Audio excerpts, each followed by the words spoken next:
Hello, hello. Welcome to another asset management Zoom. Let me find.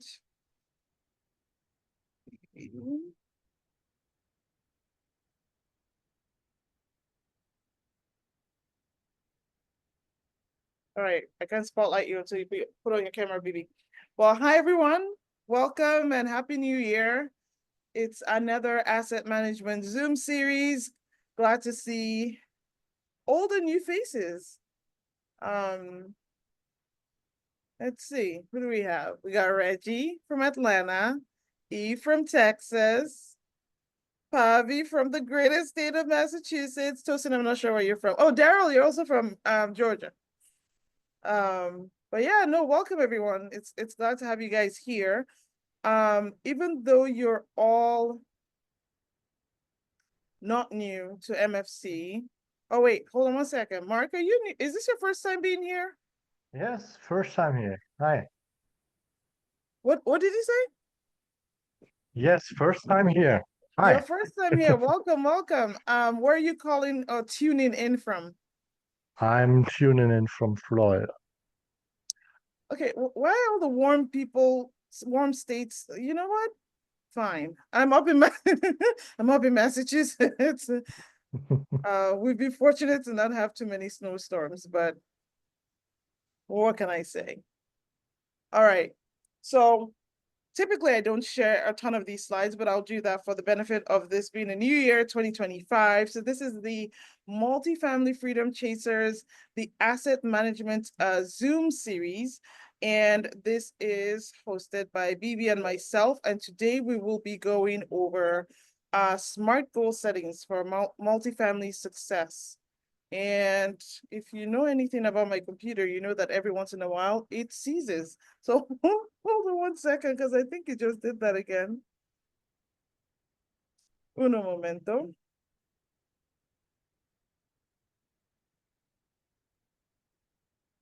All right, because there were a few changes that were made, and I do want to share them with you guys.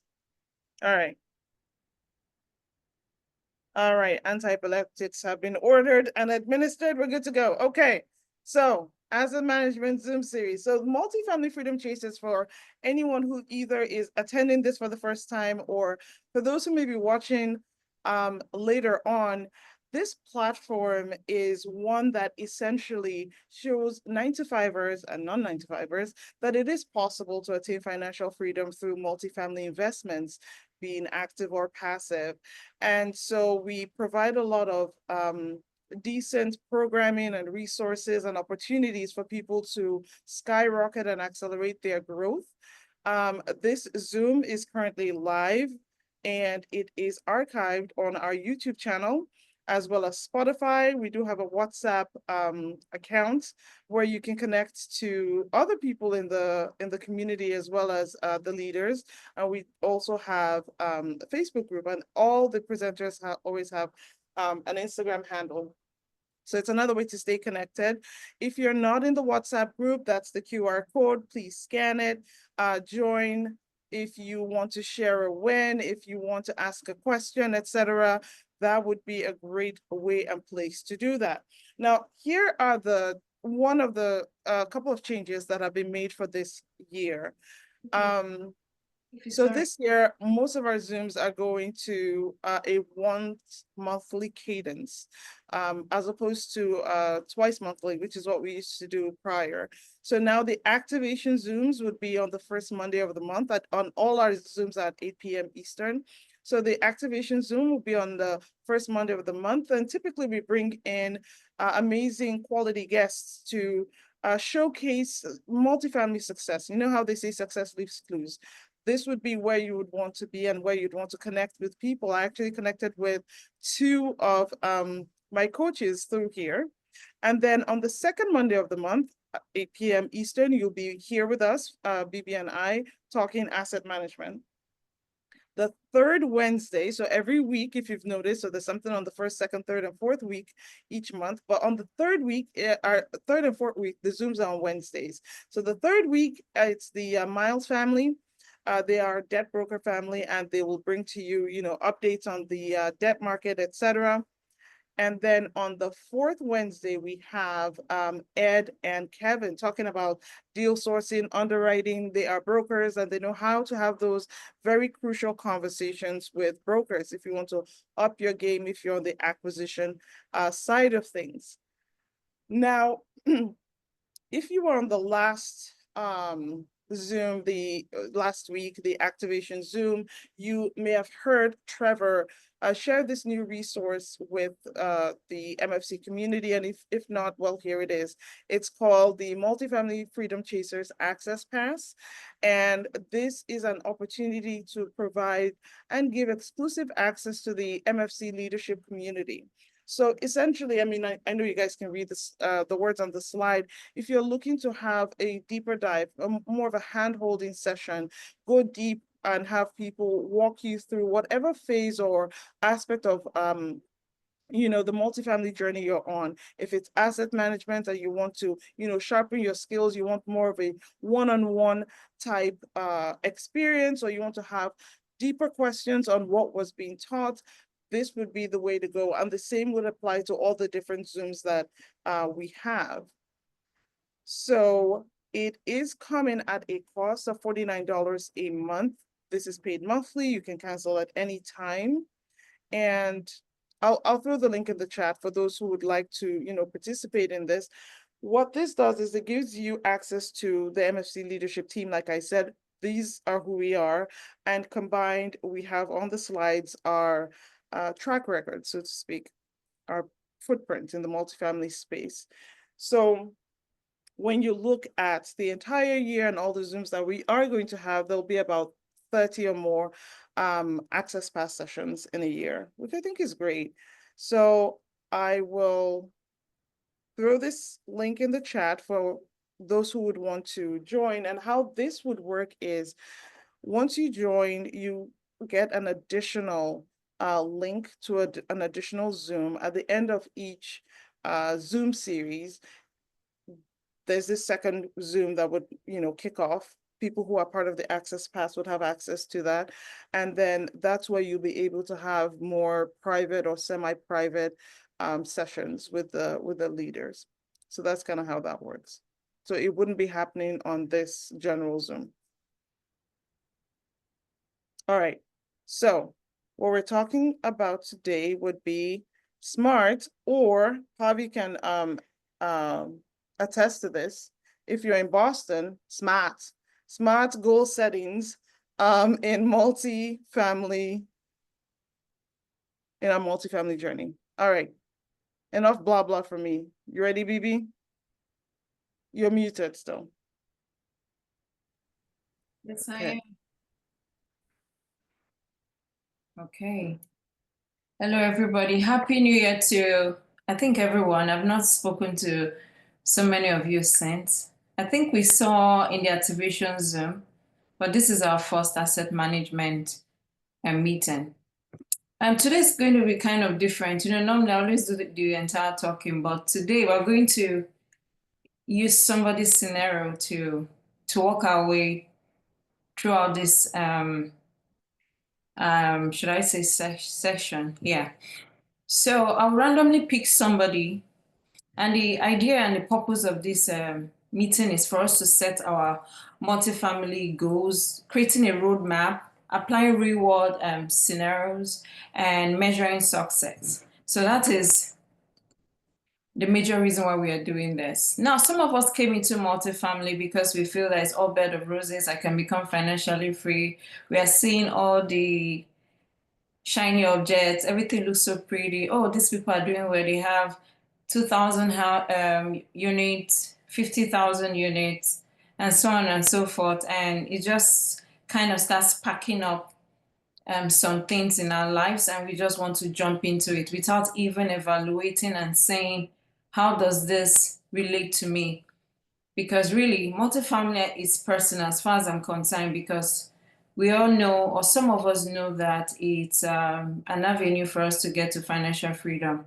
It's one of the avenues, but for me, it's my major vehicle to financial freedom. So the idea of we not really sitting down to really understand the implication of the decision we are taking might not be too good.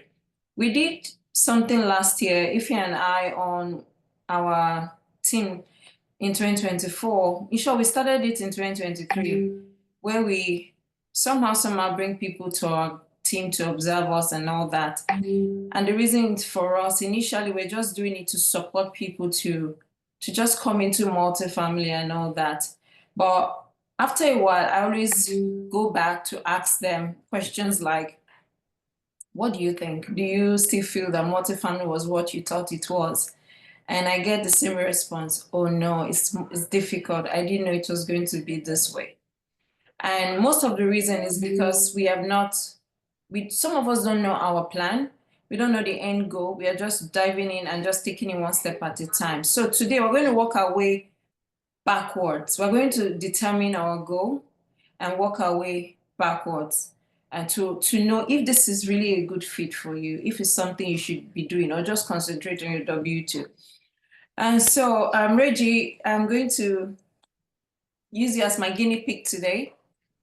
Wait, did you tell him ahead of time? I did not tell him. He's shaking. Unfortunately, I can't come off mute. Oh, you're I'm hearing your voice. Okay, so Reggie, we're going to do something together.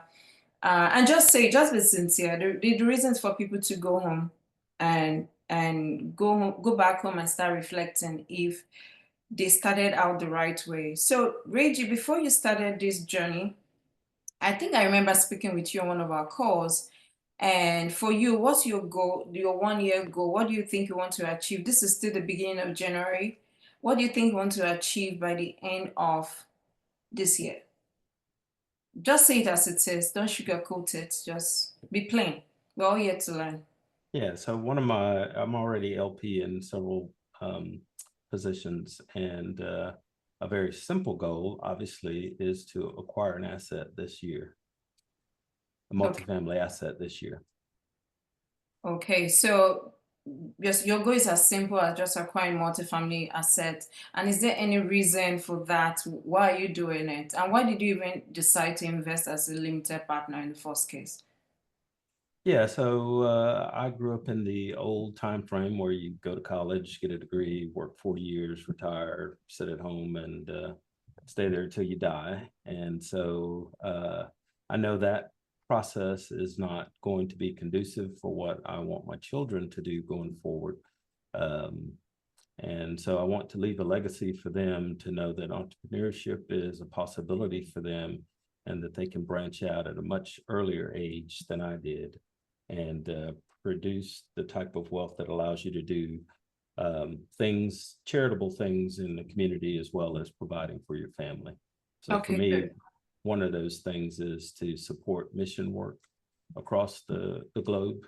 And so some of the funds that I make. Reggie, we're going to be very fast. Please. Okay, sorry. We only have 30 minutes. Yeah, so yeah, now you've said we've seen your purpose and why you're doing it. Do you have a figure in mind? How many units do you want to do in 2025? And what is the amount you're looking for in 2025 that will get you to that goal? I was looking for at least 200 units. 200 units. Mhm.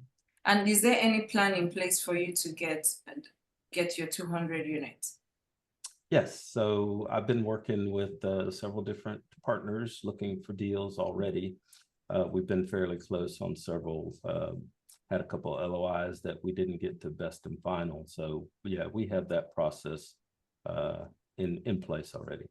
Okay, so what amount are you looking for? Are you just looking for deals without, because that should drive the number of units. Yeah, so do you mean like overall total or for each property purchase, like individually? Like say, for example, we're willing to buy 50 unit properties and accumulate those, several, and get above the 20 or 200 goal that I have for the year. But I know that above 100 units seems to be a lot more competitive for bigger players. And so what we've been looking at above that has not penciled out for us in terms of getting the returns that we want for investors. So we're looking into a smaller space. Thank you so much, Reggie. And I'm going to put some holes in the things you said. And I think this is the average problem some of us have.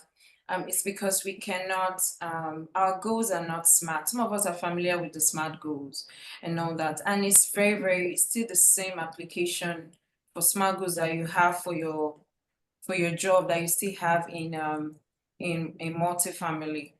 It's the same thing. It applies the same way. So for multifamily, I remember when I started, I was saying that because I started from single family, I had about 50 single families. And because I did 50, I doubled it the second year and all that. So when they asked me, how many units do you want to do in the next year for multifamily, I said 1,000. And a lot of people were laughing and all that. And truth be told, yes, that was a very laughable, and not as if it was unreachable, but why was I looking at getting 1,000 units? I think as at that time, it was more of the numbers, not because of what it could do for me. So now, the idea is our plan, whatever plan it is that we have for multifamilies, that it must have the SMART approach. Specific, because I asked you a question, you were not that specific in exactly what you wanted. I didn't get that number from you. So if you ask me, Bibi, what are you looking for in 2025? I can say, I need 100, I need 50 million in 2025. That's an example. I'm that specific. I need 50 million. So, okay, you need 50 million. The next one is measurable. Now, the question is it achievable? You know, how can I measure it? How do I know that I've gotten my 50 million? At what point do I know that I've gotten to that 50 million? Then the next question that the person will ask me, the next thing about it is achievable. At my level, do I have the capacity and the ability? Do I have the deals that can cash flow and that will give me 50 million within 12 months? The next question I should ask myself is, are they very realistic? With everything that is going on, with the interest rate that is very high, with the number of partners I have, with getting investors, because it's becoming very difficult to get investors to invest. With those things on ground, is it really sure I can close on 5 deals that can give me 50 million, or whatever that figure is, or 50,000, let me not use million, 50,000 in 2025. Will I be able to get that? Then time, I need to get that between January and December this year. So by the time I looked at those different things, I'll start thinking and start scaling down my number of units. So to be realistic, if I was new and I wanted, they asked me my number, I would say, okay, maybe I need to make 10,000 a month or 15,000 a month. Now the question is, if I need to make 15,000 a month, that means if someone offers me a deal and the deal is about 7% cash on cash, that means in a year I'm making 7,000 I might be making about 7,000 on that deal. So if I'm making 7,000 on that, remember the goal is 50,000. So I need, 50,000 divided by 7,000. So I need how many more deals for that to happen? So hold on, let's do the math. 50,000 divided by, let's say 7. So let's say I need about 7 more deals for that to happen. So now the question is, will I be able to close on 7 deals that have almost similar abilities that can give me that cash flow? The question is, the probability is no, because one, for you to get a good deal is sometimes very difficult. You need to underwrite so many deals.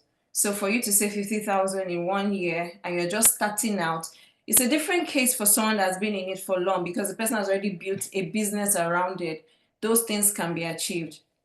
So now for a brand new person, you can say, okay, I might not be able to get it from cash flow, maybe my acquisition fee can come, part of it can come from my acquisition fee, but how much? I'm a newbie, I have many experienced people on the team, they're going to take the large chunk of the bigger amount on the acquisition fee.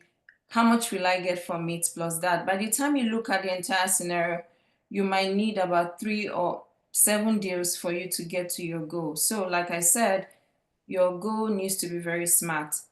You don't need to, some of us are very concerned about the number of units that we have. I've seen people closing on units and they don't even mind if they have 0.01% ownership on it.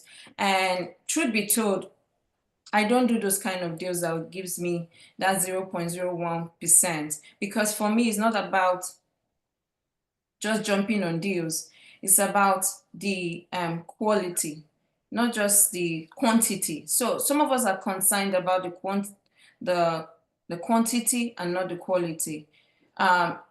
You also mentioned you want to do 200 units. And who says that if your goal was, I want to make 5,000 a month, that 50 units cannot give me 5,000 a month? Who says? So the bottom line of what I'm saying is our goal needs to be very, very smart.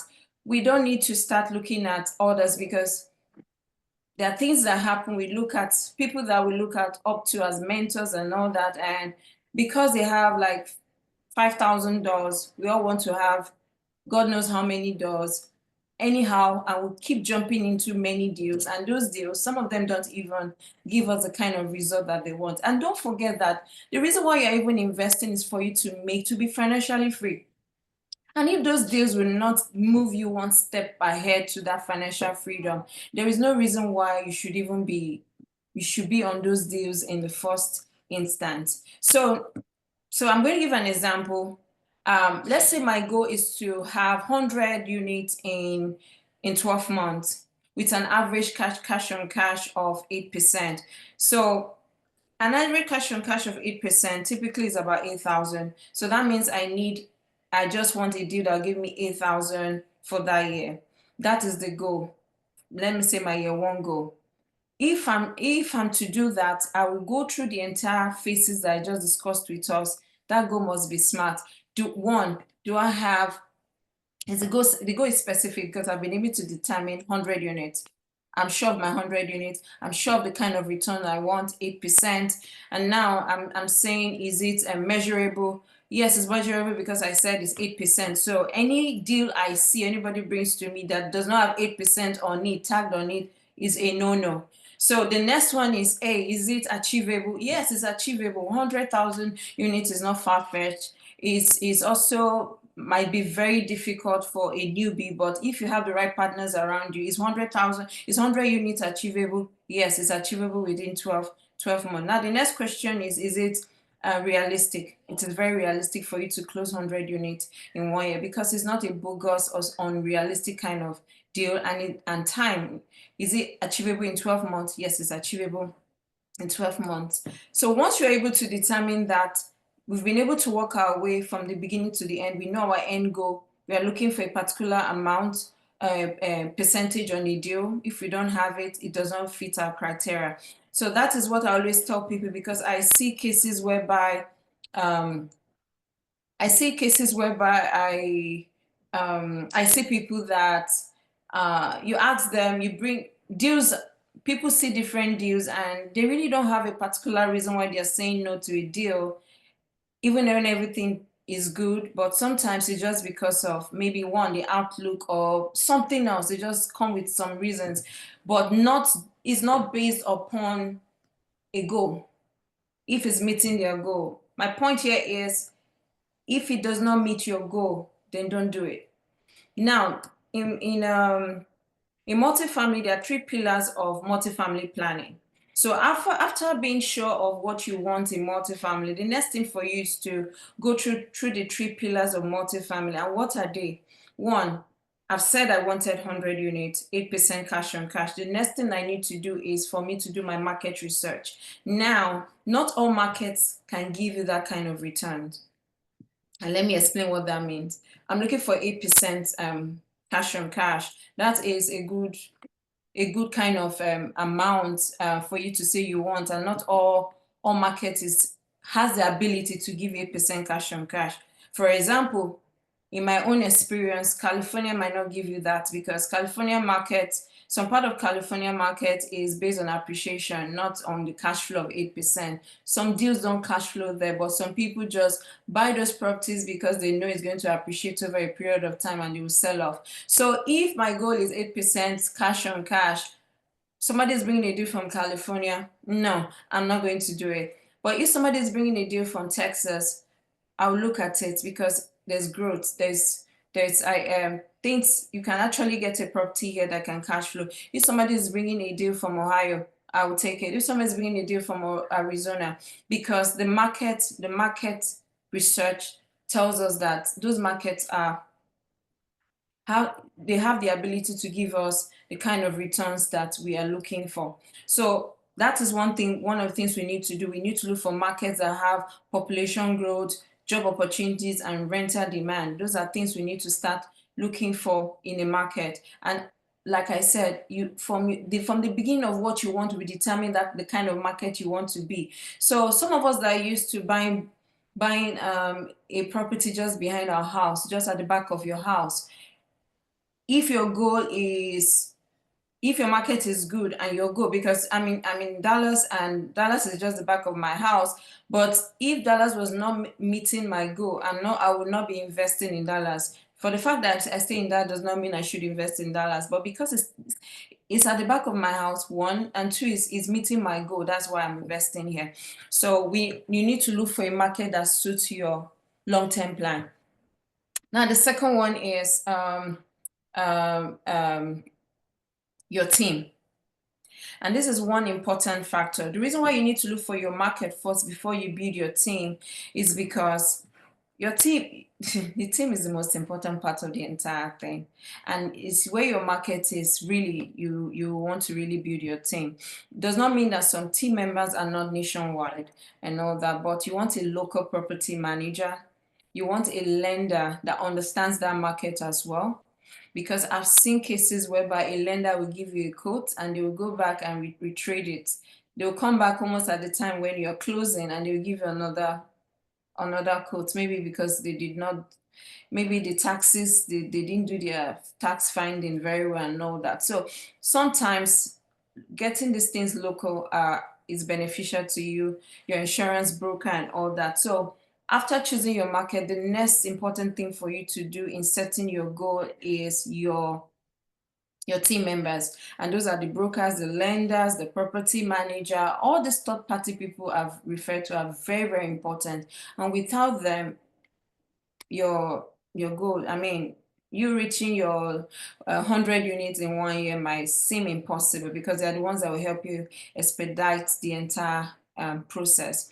The next thing you need to do is financial analysis. So after you've been able to determine what market that is, the next thing for you to do is for you to do your financial analysis. So the market first, let me start again. First, your goal. What do you intend to achieve? Number one, you work your way backwards. Working my way backward is I will look for a market that suits my goal. I'm choosing Texas. The next thing, I'm looking for my local partners in Texas. After that, I'm doing my financial. So I will not be underwriting these randomly from God knows when type of market. There are some deals that there are some places I cannot invest in because I do not understand the market. I cannot underwrite it 100% and be sure that I got all the assumptions right, because one, before you can start your financial analysis, you need to understand the market, because what happens in market A might not happen in market B. The eviction conditions might be different, and you need to understand how that will affect your projections. You also need to understand their taxes. Some places, they don't reassess tax till after 3 years or 4 years after the first reassessment. Imagine you buying it on the 4th year, and in your mind you thought that, oh, they don't reassess taxes, and guess what, you're on the 4th year of the period where they want to start reassessing tax. You know your projection is already done for, because it's a period where you're buying it that they now decide to now reassess it. Your deal is in trouble. So you also so that's why it's very important for you to start like that and come back. So after doing your financial analysis, after doing your financial analysis, the next thing for you to do is, now let's say you finish doing your financial analysis, you've been able to determine, you did your underwriting and the NOI fits your purpose, the cap rate, everything is fine. Then the next thing for you to do is for you to now look for the property. So your financial analysis, you will now know which of those plenty deals that the brokers have given to you is worth even going for. So once you get that deal, once you get deals from your property manager, let's assume 2 pans out, the job is not over. There's a period that you do your due diligence. There's a due diligence period for you to uncover things. So for the fact that you did your underwriting and everything looks fine does not mean that after the due diligence period that everything will still be fine. In most cases, they are not, it's not what it seems. Many things will be uncovered. So after you finish doing your due diligence, the next step for you to do is start implementing your business plan, and you can now see if you can achieve your required goal in terms of your NOI, in terms of your cash on cash returns and all that. The bottom line of what I'm saying is that I would like to share my screen at this point. The bottom line of what I'm saying here is that the goal here is for you to know the end goal and work your way backwards. Is not the way I see most people starting up is in short, some people even get the deal before the market. That's how crazy it has become. So even the market is not even the first thing. The first thing is, what do you want? When Bibi brings a deal to you, the question is, does it fit my 8%, 7%, 6%, 5%?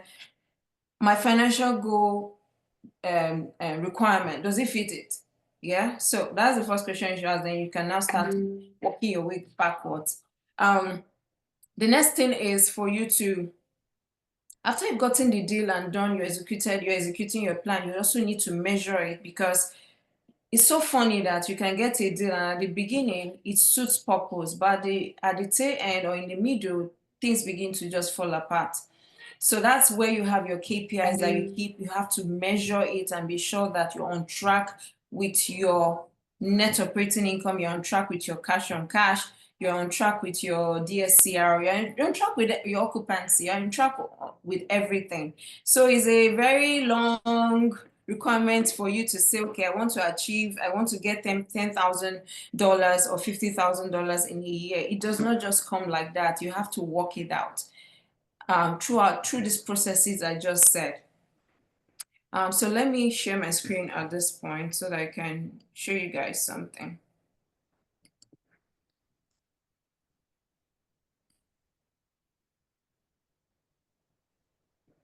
Okay, so now the next one is optimizing resources for maximum impact. After you've done that, the beautiful thing about multifamily is leverage.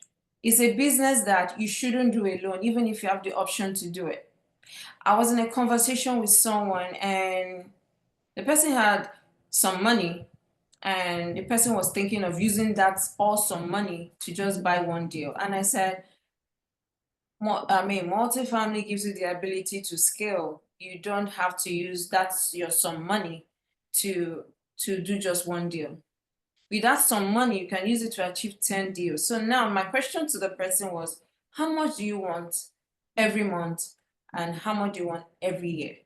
So the person said 50,000. I said, okay, that's some money that you want every month is not achievable with. You can't get that 50,000 with the some money that you have. It's not possible. But you can also get that 50,000 with the some money by leveraging on people's time, on people's expertise and all that, leveraging for growth. So the first thing is some of us are very operational. We want to manage things. I've heard people saying, I want to learn on the job. I want to manage my own so that I can learn how to do it. Truth be told, I went through that because I was a property manager before. I understand why people want to do it, but if I were to turn back the hands of the clock, I won't do it. I will just hand it over to someone else to do that hard lifting, and let me just sit down and monitor the person do the job. I really don't have to do it to make the kind of money I need. So why should I do it? So we need to leverage on people's time so we can scale. That is the beauty of this. So leverage on people's time, capital, use people's money. Syndication is about using people's money for you to grow. You necessarily don't have to use your money, but I always tell people, regardless, have skin in it. If you believe in your deal, have skin in it. Expertise, partner with people that are knowledgeable.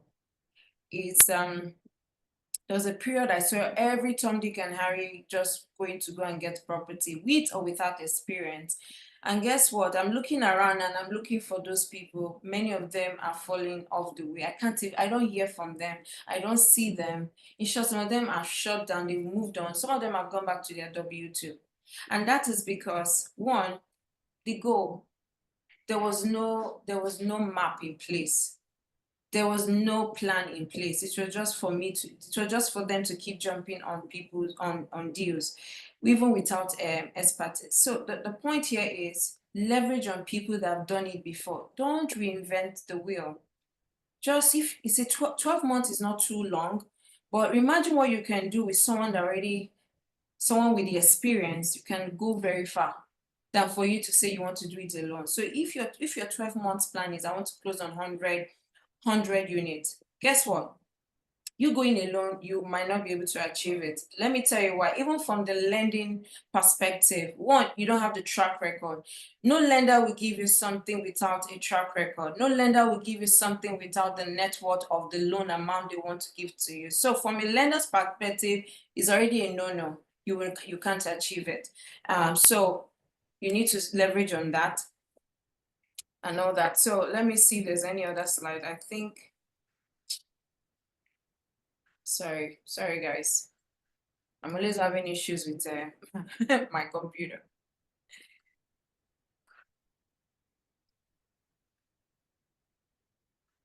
Okay, can you still see my screen? Yes. Yes. Okay, okay. So in summary, you can stay on track and achieve more. Some of us need some accountability people. That's why we do all these meetings that we do. It's not that we don't have other things to do. One of the reasons why myself and Ify decided to join, because it took time for us to decide to do this. I remember Ify then, remember, we were like, no, not now.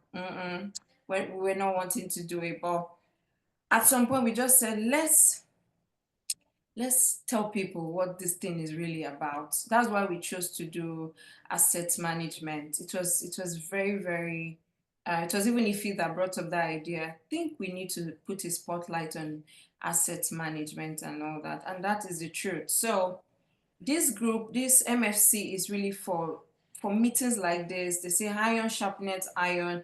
The more you are in the midst of people like this, the more you will grow.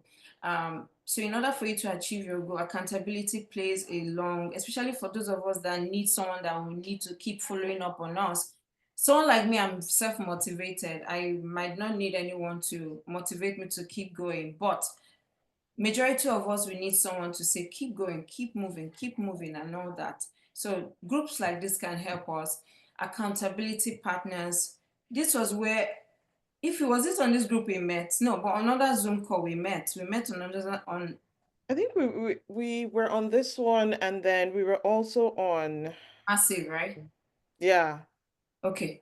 Yeah, so good. So on calls like this, you can pick your accountability partner, someone that has similar goals and someone that can push you, not someone that will draw you back, So that is how you can achieve your 12-month goal. Truth be told, multifamily can be, you might need some extra motivation to keep going, for real.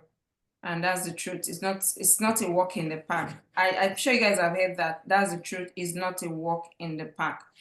So in order for me to recap, I'm going to say this. Set smart goals. Start from the beginning and work your way backwards. What do you want?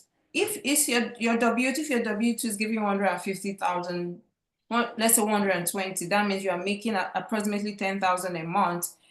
if you want to choose multifamily for different reasons, you might say, okay, I still want the 10,000 a month, but I need my time, or I need 15,000 a month. So now my deals, if I need 15,000 a month, then I have to look for the deals that can give me that over time. You might not achieve it in 1 year, but maybe in 2 years, or maybe in 3 years. You can start like that. So if I have two that can give me 8,000, I mean, let's say if I have two that can give me 10,000 and 20,000 in 1 year, next year maybe I'll look for another one that give me another 30,000 in 1 year, like that. Before you know it, you've gotten to your $50,000 goal and all that. So that's how it's done. The next thing is plan strategically.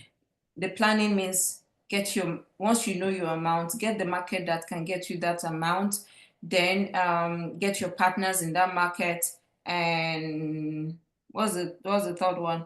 Get your partners, then do your financials. Analysis. Yes, start underwriting different deals. Once you get that deal, put it under contract, do your due diligence, start implementing your business plan. After implementing your business plan, get your KPIs to start tracking if you're on track, because if you deviate, that 10,000 you said you want, you won't get it. So that's that one. Then optimize resources, leverage on people. Don't reinvent the wheel, because there's no time.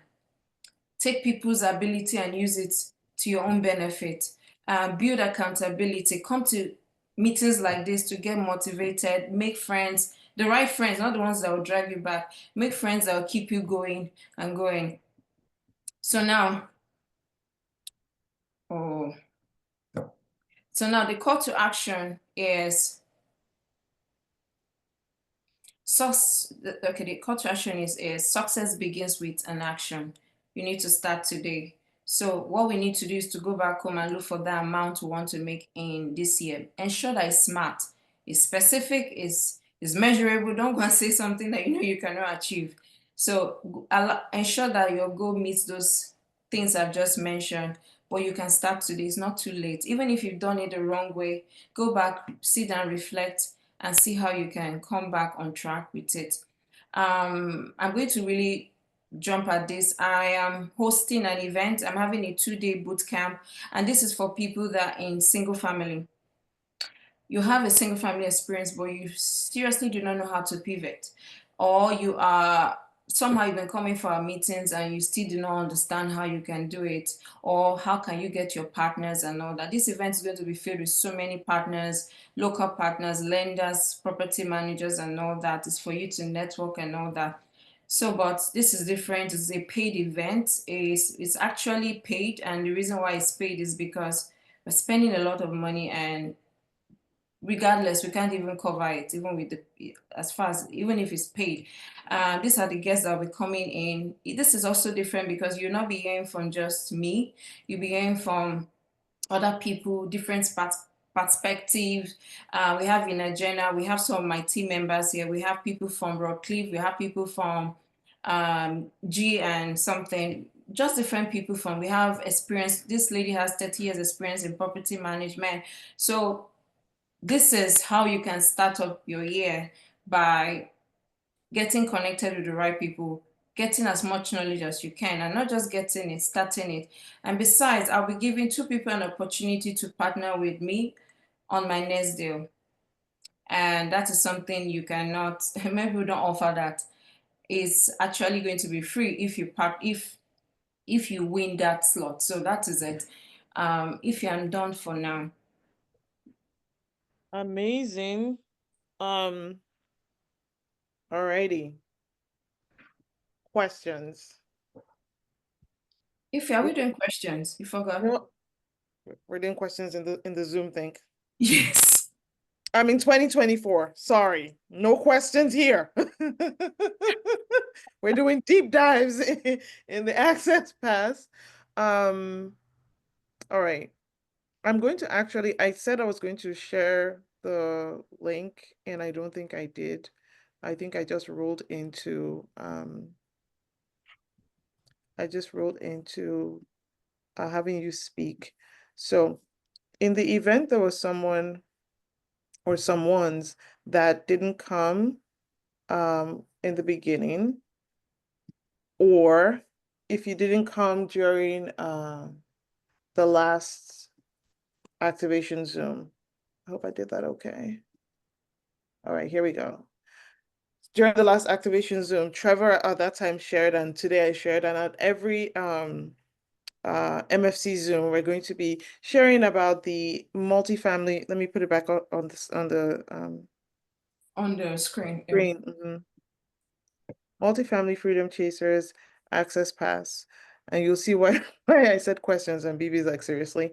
But the Access Pass is an opportunity to get, I hope my screen is being shared.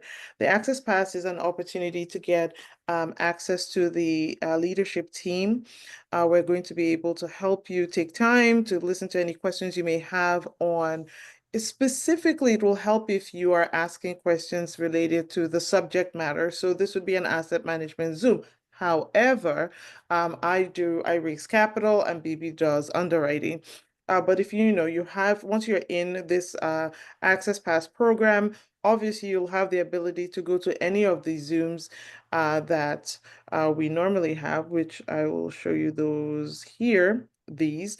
And then following these Zooms, you will have a link to a separate private Zoom where we'll be able to go and do this deep dive hand-holding coaching type session with you. It's not terribly long, but that's the plan from the MFC leadership team for this year.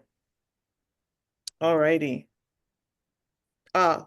Questions about the MFC Access Pass that I can take, or if you have any questions, you can also shoot them over to Trevor or ask them in the WhatsApp group or on our Facebook group, but the WhatsApp group, you're probably going to get a quicker response. All right, I do see some people connecting in the chat. If I didn't mention it in the beginning, and I sometimes forget to, please try and do that. You heard Bibi say that I met, we kept seeing each other on different Zooms, and here we are, 3 deals later. So tell people who you are, where you're living, where your markets are. Those types of things are kind of helpful. Create a Calendly or some form of scheduler. Have a little write-up so that people know who you, without having to dig into that information. You may be someone who's living in, I don't know, Colorado, but you're investing in Phoenix. Probably, but maybe there's someone on the call who wants to buy in Colorado. So boom, you may not be investing there, but you could be boots on the ground there. You get my point. So it's always helpful to kind of give a little bio in the chat. This is who I am. This is where I am. These are the markets I'm investing in, and this is how to get a hold of me. It's kind of like a Zoom networking 101. Okay, Bibi, there is a question that's not for the Access Pass, but it's Okay. do you see it? I see it. Okay, what days are for the 2-day event? No, what times? What times? It's from 8:45 to 4:30, but there's going to be replay. Even if you can't attend the entire session, you'll get a replay for that. Awesome. It's a boot camp, so it's supposed to be a lockdown thing for you if you really want to take this seriously, because we have different speakers at different time of the day. So yeah, you can get a mentor from there or someone that you do your next deal with just on that call. Awesome. Alrighty. I'm usually wired to keep asking people for questions. So this is oh, I like that, Dexter. And I like that, Julie. So that's it. Even Yeah, Julie. that's how to do it. So you know what? I'm gonna leave you guys to everybody be like Julie and be like Dexter, do what they're doing. I'm going to sign off at this point. I'll leave the Zoom open for a little bit, but then we're gonna have to sign off and then join the Access Pass folk. All right. Thank you. So if they've paid, they should log in, right? If they pay, they'll get a Zoom link right away. And yes, they'll log in, but I have to also log in to start that Zoom. So, but I'm gonna keep this open for a little bit and then if you're on a computer, I would recommend, exactly. Julie, you know what? Great minds. I was about to say I would recommend saving the chat. And if you want to know how to save the chat, when you open up the chat, it says meeting chat, and then it should say the name of the Zoom series, which is the multifamily asset management series. There are 3 dots beside the words I just spoke, ... Click on there, and you should be able to save the chat. That way you're not, scurrying and writing. All right. I thank you guys for spending this Monday with us. We'll be back every second Monday, 8 p.m. Eastern. Thank you so much. So